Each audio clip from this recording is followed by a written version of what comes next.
Welcome back to Free Media. I'm Robby Soave. And I'm Amber Duke. President Trump is vowing new tariffs on computer chips, which is set to shake up global tech and intensify an AI clash with China. Let's take a look. In the very near future, we're going to be placing tariffs on foreign production of computer chips, semiconductors, and pharmaceuticals to return production of these essential goods to the United States of America. They left us and they went to Taiwan, which is about 98% of the chip business, by the way. And we want them to come back, and we don't want to give them billions of dollars like this ridiculous program that Biden has. Give everybody billions of dollars. They already have billions of dollars. They've got nothing but money. Trump's tariff threat spans 6 nations, with Colombia, the country of Colombia, facing a 25% duty after rejecting migrant deportations. Now, after Colombia did reverse course on that, those tariffs might be on hold for now. So, Amber, when it comes to the tariffs, look, with the Colombia issue specifically, if you're just saying, if you're going to use tariffs as a kind of, diplomatic tool, or the threat of tariffs to get some goal, obviously our government, Trump's administration, wanted to send these people back to Colombia. They had been approved to come back. Then the Colombian president, who seems crazy, for lack of a better word, threw a fit about it, said they wasn't going to take them. Trump, invoked righteous thunder and the threat of tariffs, and that clearly did work. I think that's different from saying that tariffs, if we have to, I guess, swallow some bitter medicine or something for some foreign policy goal, it's one thing, but people should just be clear about that.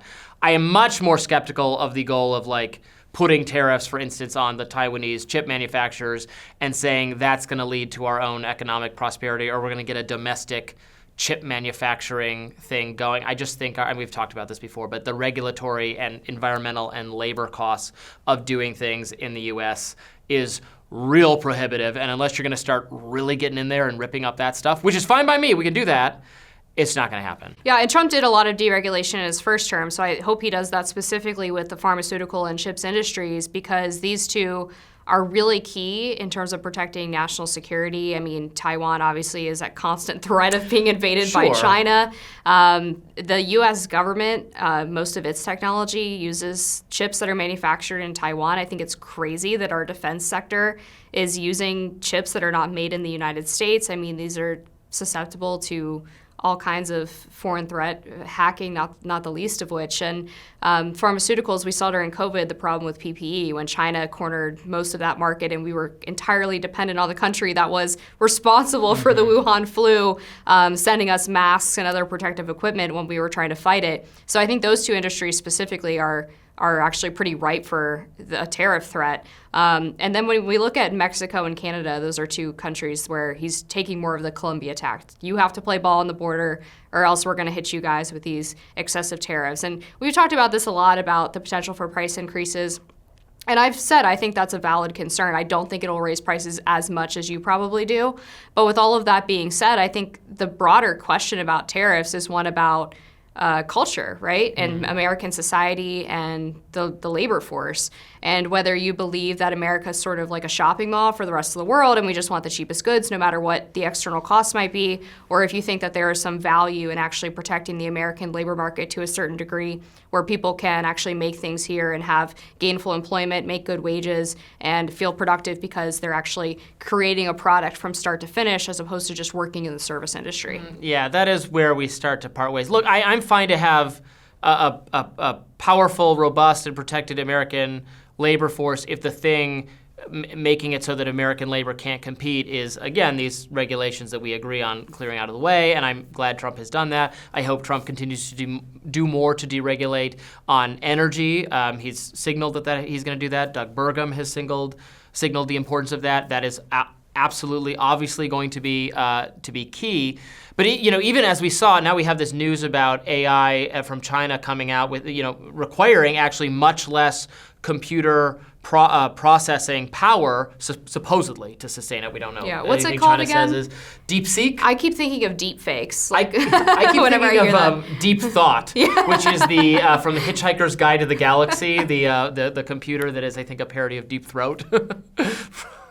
Anyway, it relies on a lot less computing power. So this crashed NVIDIA's stock price. Again, showing the government picking winners and losers, right? There was this massive government investment in NVIDIA and that kind of stuff. But then, oops, new technology comes along that doesn't require any of that. Which to my mind speaks to the government can't plan this stuff out. These are really innovative, dynamic things happening in the tech space. The responsibility of government should be to get out of the way, make it easy to invest here where appropriate. But still, again, it's a national security issue that the chips are made in Taiwan. It's not. I don't think it's an economic issue because if they're cheaper there, it's better for us here. Now, it could be a national security issue because China could grab Taiwan, and that would be bad. That, to me, speaks to a need to look for other trading partners, other places in the globe that want to have a positive relationship with America. And can it be built there more cheaply and we trade with them and then their economy develops better? I mean, that's a kind of model, right, for how the developing world gets better. And, leftists fret about that. They're like, oh, but what about the, labor protections there? They have 15-year-olds working. I'm like, well, that's better than them not working and starving on the streets. You do that first and then you get your protections and then you become developed like us. Well, I'd certainly rather trade with the UK, for example, than China. I would agree with that. I would put, make it in the US above trading with the UK. But I hear you. I mean, we're in partial agreement on that point. But yeah, I mean, on the AI question too, what really struck me about that new announcement from this Chinese company was NVIDIA scamming us? Like, suddenly this new company pops up and can make it for 1% of the cost? Like, that seems a little suspect to me. Oh, absolutely. And that could be. And, they were going to get, or they were getting, or have gotten, massive government grants to do this kind of thing. So they have that's the problem, because then they have no incentive to cut costs because they're going to get it covered by the government. That's why it's the same problem with higher education. 100%. That's why I don't want a government funded. I want government to just get out of the way. And it is important to do it because I've become increasingly worried about China ruling the next century, about the Chinese power surpassing our, we're in a kind of Cold War type situation with Russia that we used to have with Russia, where we beat them by eventually becoming more of an economic superpower than we didn't fight them militarily. We don't want to fight China militarily. That would be absolutely horrifically destructive. But we should remain, I think, for global hegemony, the important country because we're free and awesome, and China is authoritarian and evil. Right. And so we need to have these technologies flourish, American companies flourish, and we need government to facilitate that by not standing in the way. Yeah, I think that's fair to an extent. I still am catching on the tariffs. The American worker. I love the tariffs, and I love the American worker. One final